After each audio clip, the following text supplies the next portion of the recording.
this sound sculpting session, number 5 in my series. If you haven't checked them out already, have a look at the other 4 if you want to explore some other sounds on the Nymphes. I'm also looking at the Nymphes again. I've got quite a bit that I want to still wring out of this little beast, including lots of sound effects type tutorials, which seem to be getting some interest. But for today I'm going back again to my rave roots and looking at a classic early 90s kind of rave hoover sound that I believe was originally sourced usually from the Alpha Juno. And it's not going to sound exactly like the Alpha Juno because they're quite different synths in many ways. VCO versus DCO and a different feature set, but nonetheless I think we can get something that gets the same kind of vibe. And at the end of the day, I don't think you want to directly replicate these things. You might as well have your own version rather than trying to slavishly replicate these classic sounds. You just want to get the feel and the vibe that they offer in your own way, I think. So this is the kind of hoover sound, a bit like this, that was used in famous tracks like The Dominator and Charlie Says by Prodigy, and then probably sampled and reused in a lot of hardcore tracks. Just gives that dark, brooding energy that that really lent itself well to some styles. So yeah, as I say, we're going for something a bit like this.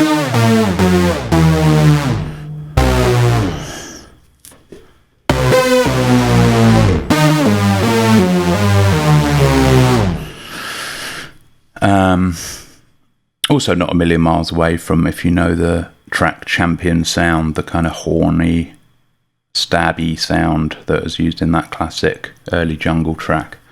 It's a bit of almost halfway between the two, really. But you can get it closer to the sound used in tracks like The Dominator as well. It depends how you tweak it, and you can do that to taste. That's the beauty of making these things yourself. And to quickly summarise, this is basically a unison saw sound that has quite a bit of detune on it and a lot of pitch envelope, and so it's not about a pretty sound with lots of melodic use. It's just a real atmospheric, dark sound, really. So the pitch goes all over the place. You're not going to get this beautifully in tune with other instruments, and that's not what it's about. So I'm, as always, going to start with my default patch on Bank 7 Sound 7 that I have saved there. Shift 7, Shift off 7, load. And as always, I'm going to recommend you do something similar if you're keen to streamline your patch creation process. I believe there may well be a default patch in the original banks, but I just like to know I've got my own one in a specific place.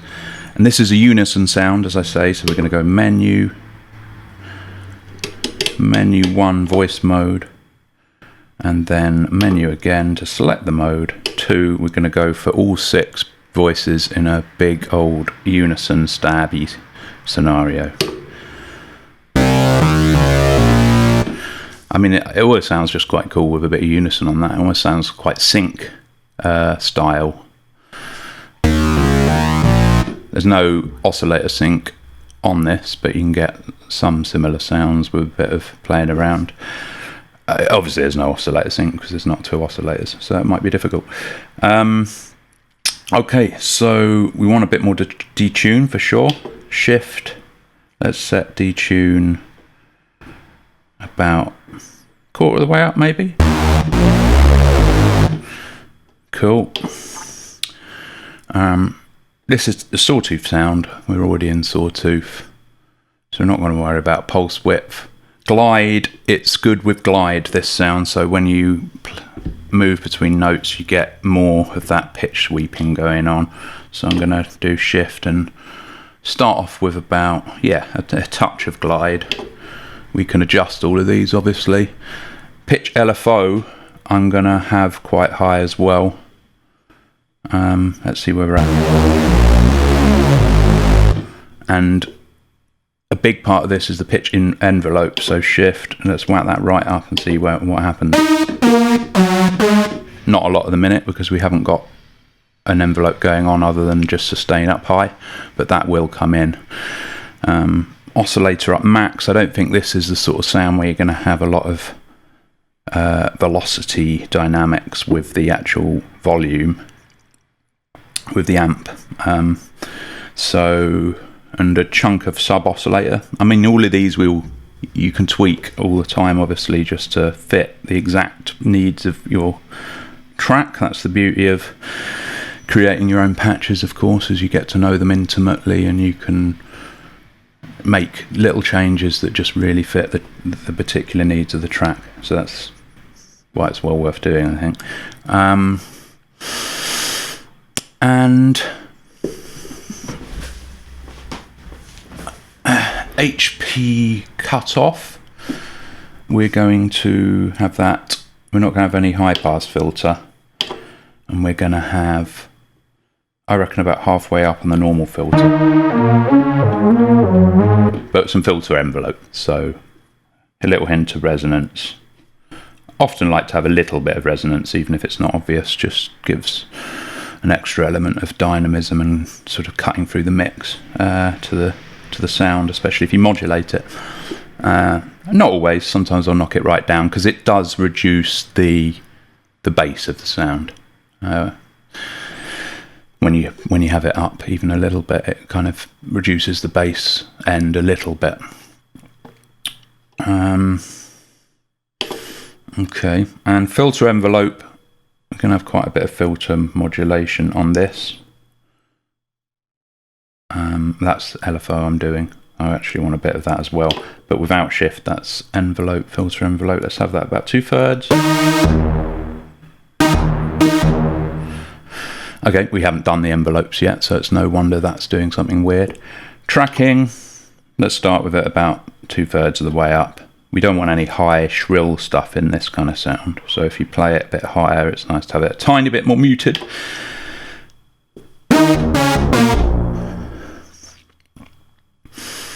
So envelopes next. Amp envelope we'll do first. Zero attack, big decay, sustain, a little bit of sustain if you hold it, but not a huge amount. This is a sound designed really for quick stabs more than it is for sustained notes. And middle release just to see where we're at. Okay, it's the filter envelope that's the important one because that also controls the pitch as well, which we've got up high. So let's take shift off.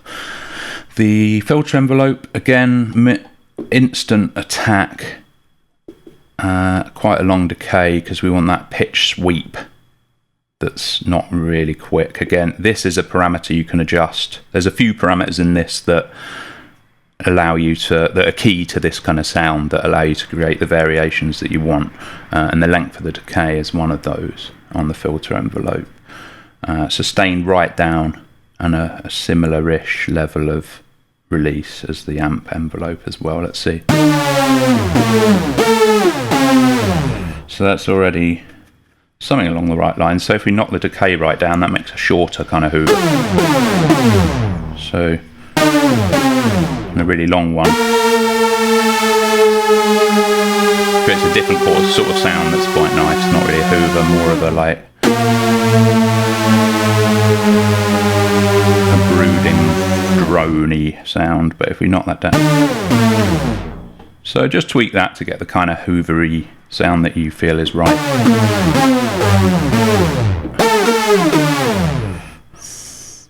And here we could potentially adjust the detune as well, just to see how that affects it. So shift, let's try a slightly higher detune, shall we? Okay, so it starts to get a bit weird. You want quite a bit, but just not where it starts to break up and turn into a mess.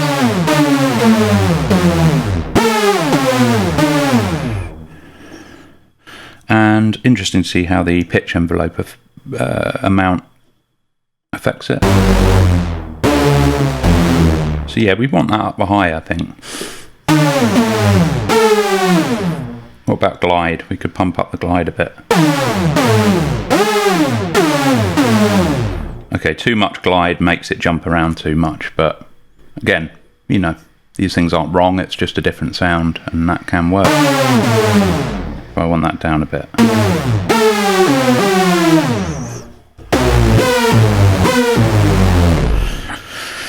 Already sounding pretty much like the kind of sound that we want, really, I think.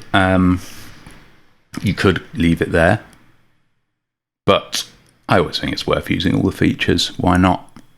Even if just subtly. That's what kind of helps give it its life and character, I think. Just all the subtle changes.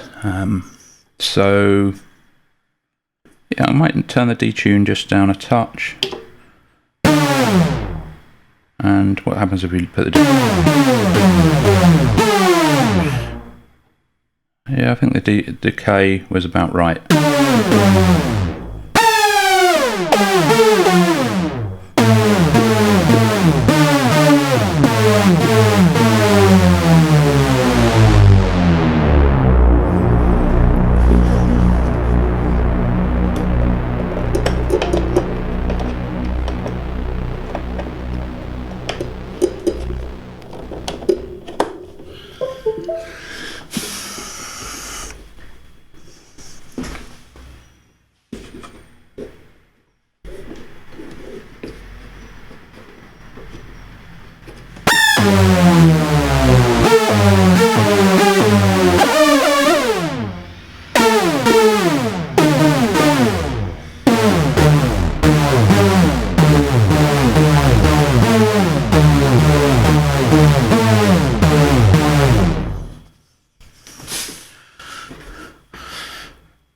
And what happens if we boost up the resonance?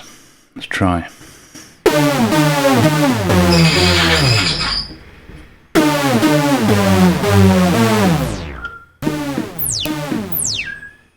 Yeah, I think resonance was about right.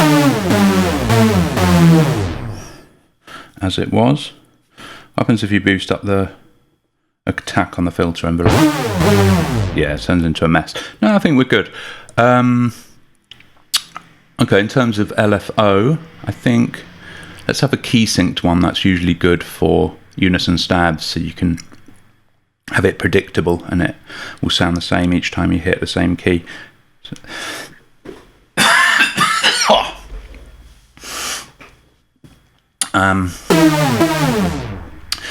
So LFO, let's have a triangle wave for an LFO 1. Rate about a third of the way up. Let's bump up the LFO a bit on both so I can hear it.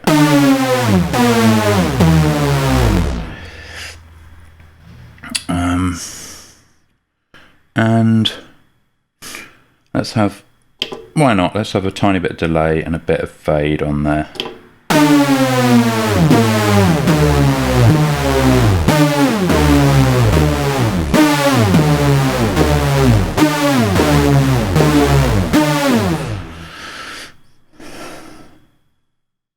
Okay, and as I say, right, let's go to LFO2 and let's go to shift menu to, oh no, I've done that wrong. Okay, so menu, LFO2, we're in there. Shift, hold down, shift, press menu. We're now in the extra features for LFO2 and for both the LFOs, I should say. And we want this one to be key tracking, so that's similarly with unison type stabs like this, you kind of want the ratio to always be relative to pitch, so that you're kind of getting the same effect regardless of the note you play. It goes faster for higher notes, so it just fits that pitch. And we also want to put key syncing on so that it restarts every time we press a key. So let's go out of that and let's see.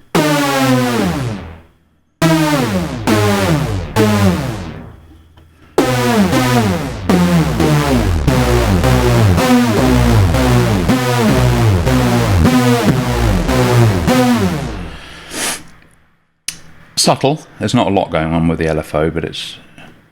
In fact, let's just turn the fade right down.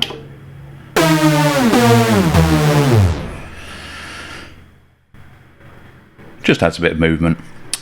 And for LFO2, let's go to menu 2, we're already in.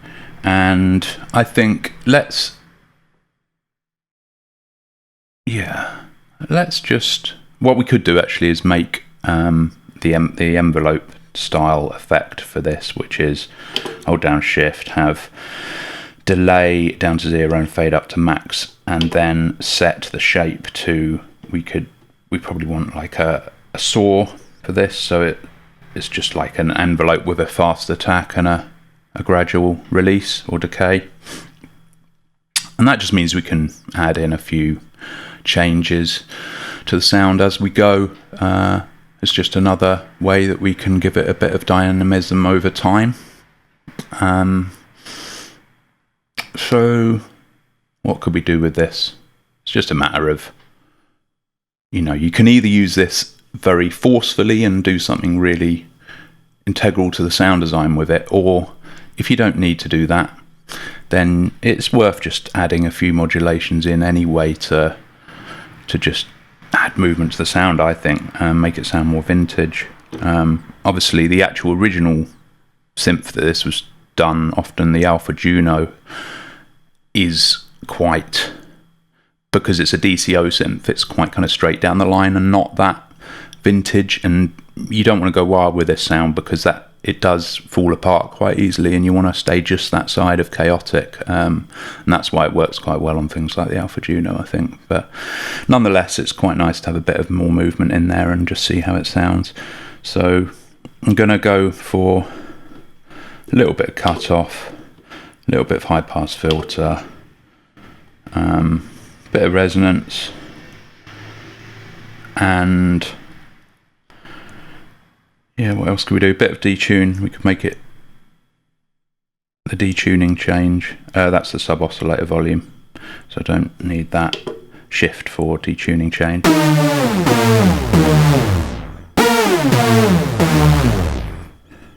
This is what happens if we pump that up.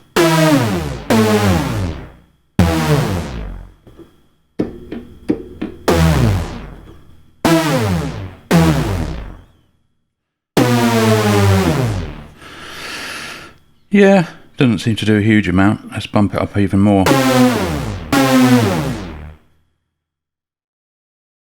Okay. What's the rate on this? Let's get the rate up quite high.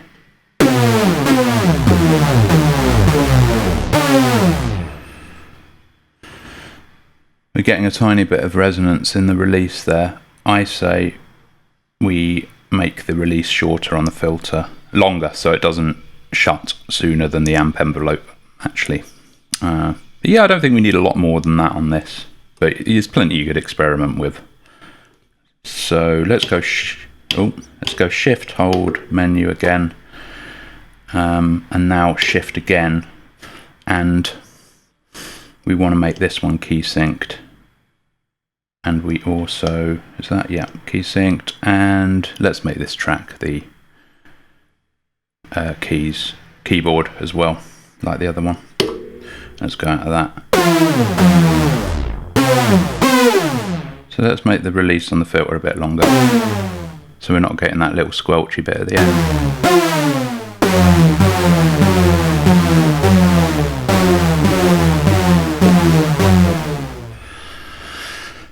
So yeah, sounds quite cool, I think. What about a slightly shorter decay?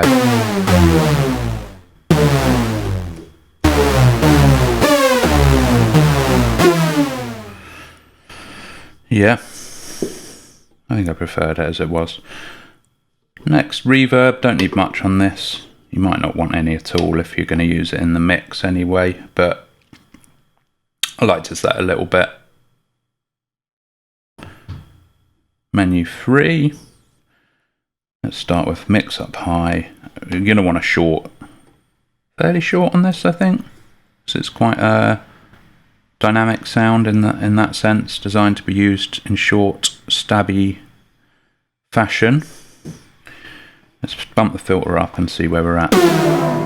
Okay, so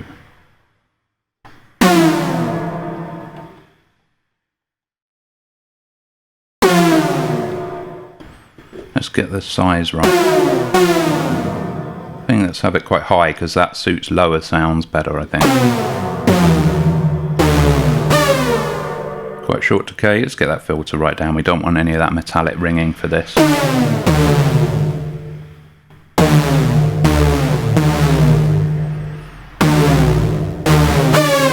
And just bump, yeah, get the mix down. Just gives it a subtle sense of space. Usually, if you're not going for the reverb for like a real effect, then as part of the, you know, a prominent part of the sound, then kind of worth just doing it until you can kind of really hear it and then bump it down a bit.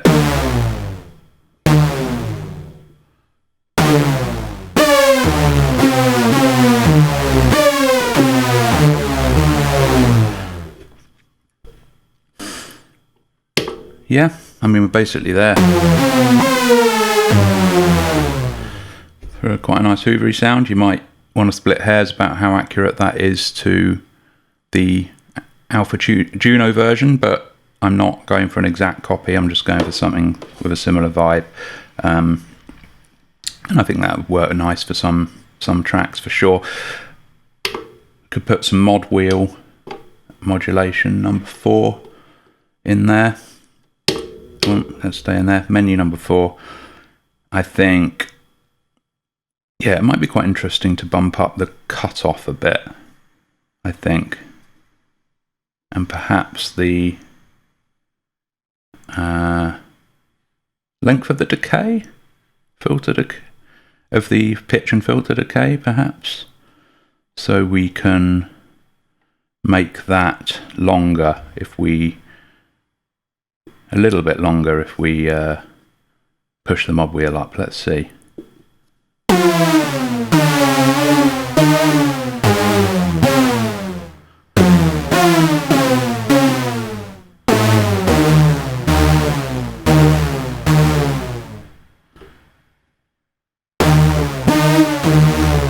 Maybe make the detune go up.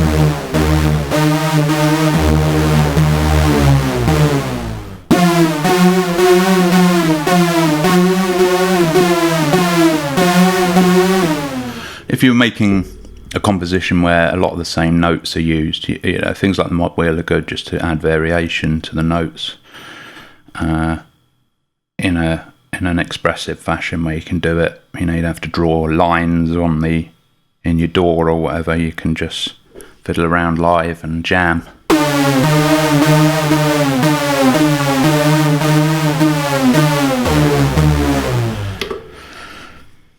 And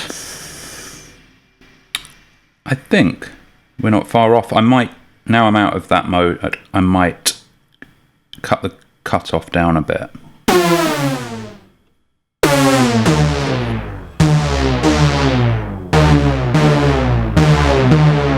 So I can put it up with the mod wheel.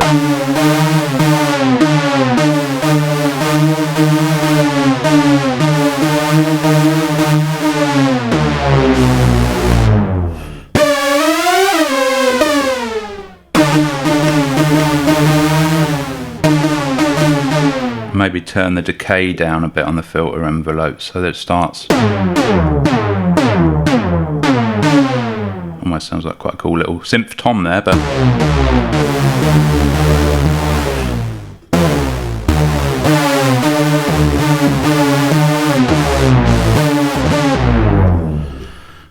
so just gives you a bit of expressive possibilities, doesn't it?